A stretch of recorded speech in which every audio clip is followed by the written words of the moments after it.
Assalamualaikum warahmatullahi wabarakatuh. Anak-anak soleh soleha kelas 5 yang Ustazah sayangi.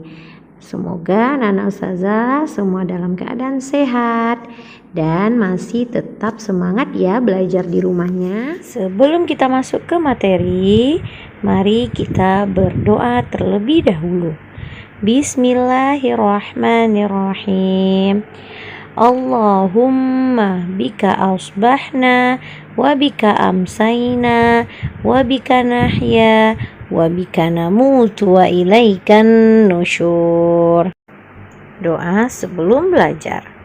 Raditu billahi rabba wa bil islami dina wa bi muhammadin nabiyyan wa rasula.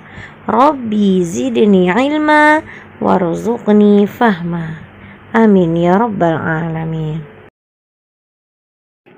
Baiklah anak-anak ustazah, kita pada hari ini akan melanjutkan pembelajaran tematik 5G ya, tema 7.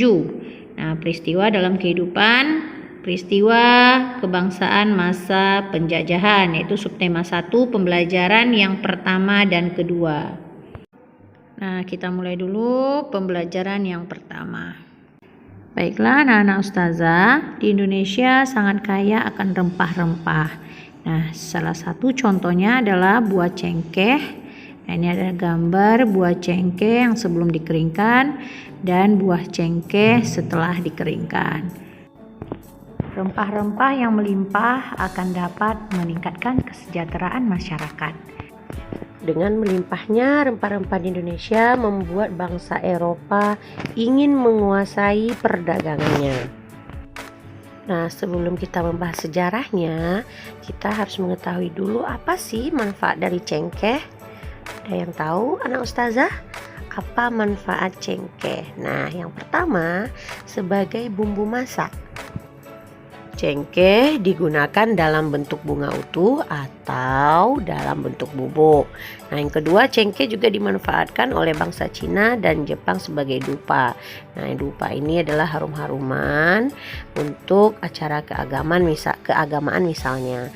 Nah, yang ketiga, cengkeh minyaknya digunakan sebagai aromaterapi dan obat sakit gigi. Nah, inilah manfaatnya. Baiklah, kita lanjut ya nak.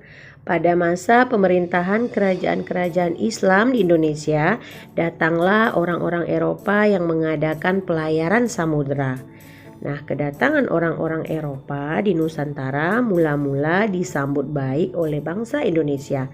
Namun, ketika orang-orang Eropa itu berusaha menguasai Nusantara, mereka mendapat reaksi keras berupa perlawanan-perlawanan di berbagai daerah.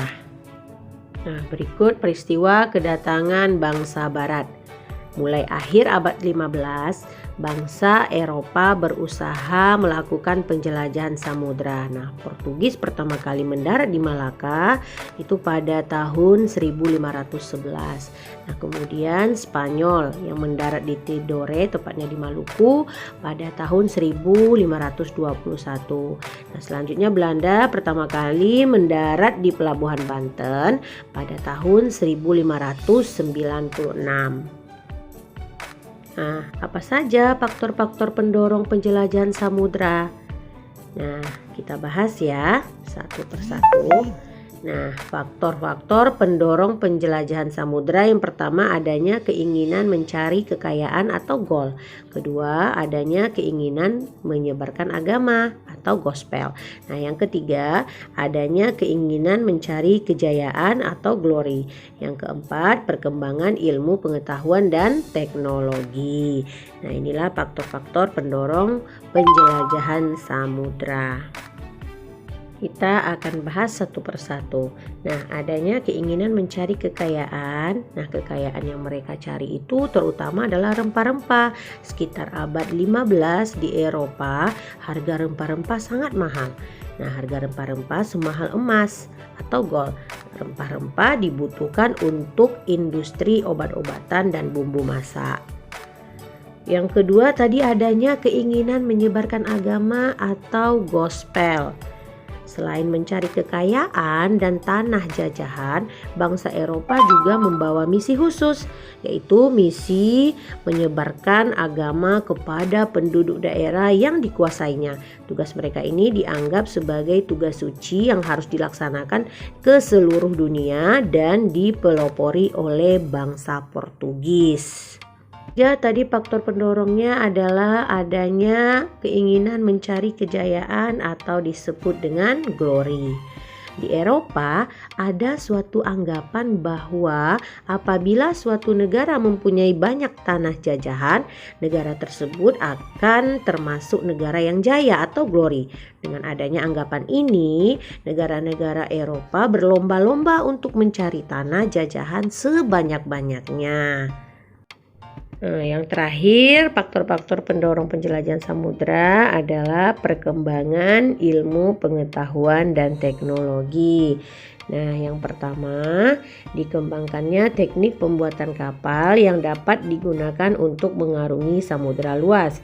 Yang kedua, ditemukannya mesiu untuk persenjataan. Mesiu ini adalah bahan peledak yang terbuat dari belerang, kalium nitrat atau dari bahan-bahan kimia. Nah, yang ketiga, ditemukannya kompas, yaitu penentu arah mata angin.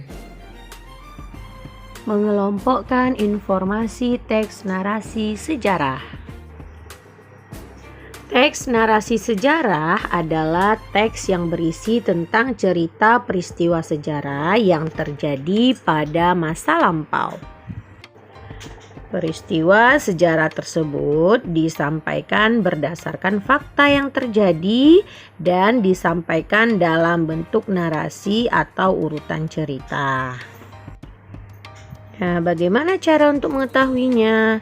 Nah, untuk mengetahui seluruh informasi peristiwa sejarah tersebut, kamu dapat menggali isi teks dengan berbagai cara, seperti menjawab pertanyaan-pertanyaan yang disajikan. Baiklah anak-anak ustazah, mari kita jawab pertanyaan sesuai dengan pembahasan sebelumnya. Nah, yang pertama, siapa yang dimaksud dengan bangsa barat? Jawabannya adalah bangsa Eropa. Lanjut ke pertanyaan yang kedua. Apa faktor yang melatar belakangi bangsa-bangsa Eropa melakukan penjajahan di Indonesia? Nah, jawabannya adalah ingin menguasai negara penghasil rempah-rempah. Kemudian pertanyaan yang ketiga, kapan bangsa barat mulai melakukan penjelajahan samudra? Jawabannya tahun 1511. Kemudian lanjut ke pertanyaan yang keempat. Di mana bangsa barat pertama kali mendarat di Indonesia? Jawabannya adalah di Maluku. Oke, lanjut pertanyaan yang terakhir. Mengapa bangsa barat melakukan penjelajahan samudra? Oke, ayo siapa yang tahu jawabannya? Jawabannya adalah yang pertama mencari kekayaan, kedua menyebarkan agama, yang ketiga mencari kejayaan, dan yang keempat perkembangan ilmu dan teknologi. Sifat-sifat benda. Nah, sifat benda ada 3. Yang pertama adalah benda padat, yang kedua benda cair, dan yang ketiga benda gas. Nah, sekarang kita akan bahas tentang sifat benda padat. Nah, di sini saya contohkan yang pertama adalah kerikil, yang kedua kayu, dan yang ketiga batu bata. Nah, ciri-ciri benda padat, yang pertama bentuk dan volumenya tetap. Nah, yang kedua dapat berubah bentuk dengan diberi perlakuan tertentu. Nah, di sini misalnya plastisin ya.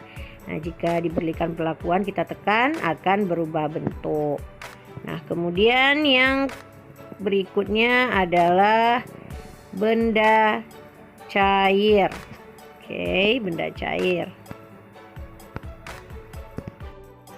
Nah, saya contohkan pertama ada air, minyak, dan madu. Ciri-cirinya adalah yang pertama bentuk sesuai wadahnya. Yang kedua, volume benda cair tetap. Nah, yang ketiga, mengalir ke tempat yang lebih rendah. Yang keempat, permukaan benda cair yang tenang selalu datar. Yang kelima, dapat melarutkan benda. Yang keenam, dapat meresap melalui celah-celah kecil. Yang ketujuh, menekan ke segala arah. Selanjutnya, sifat-sifat benda gas. Nah, di sini ada contohnya balon udara, asap, dan uap air. Nah, ciri-ciri dari benda gas yang pertama, bentuk dan volume tidak tetap.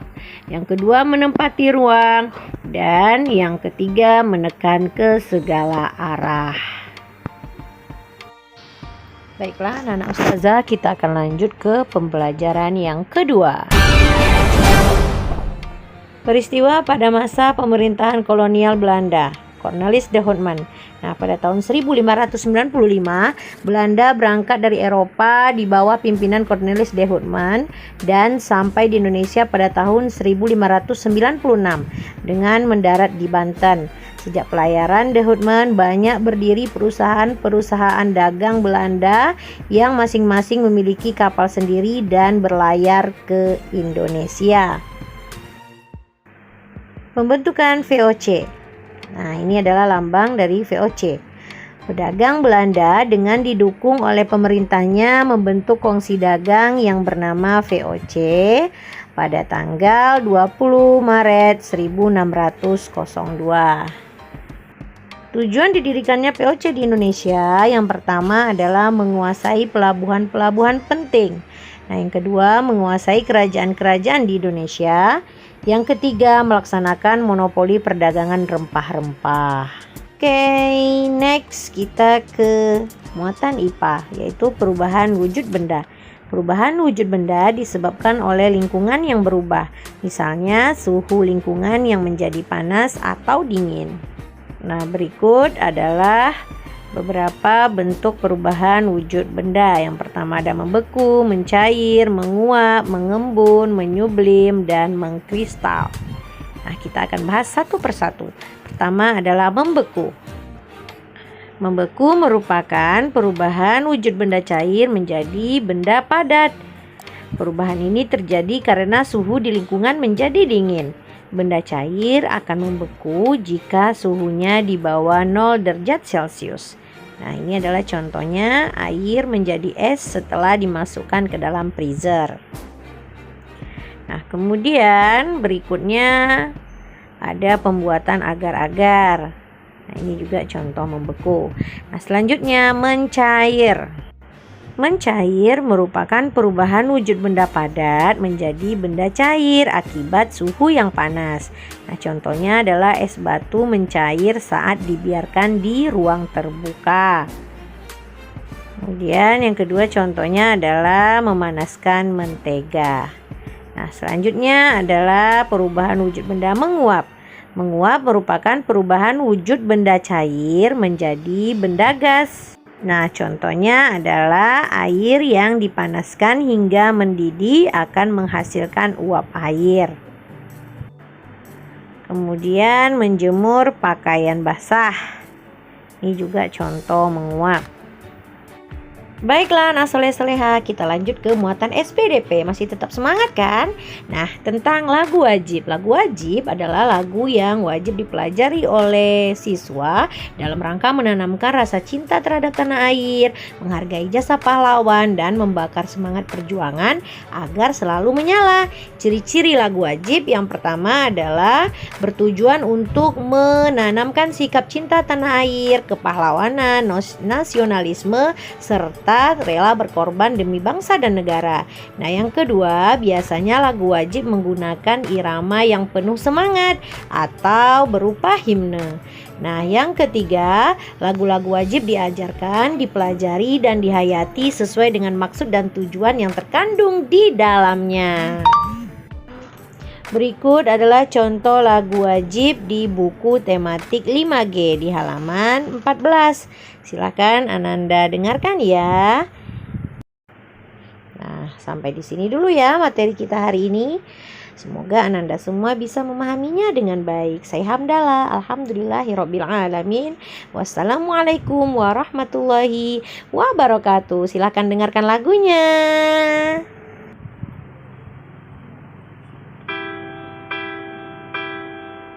Betapa hatiku takkan pilu, telah gugur pahlawanku.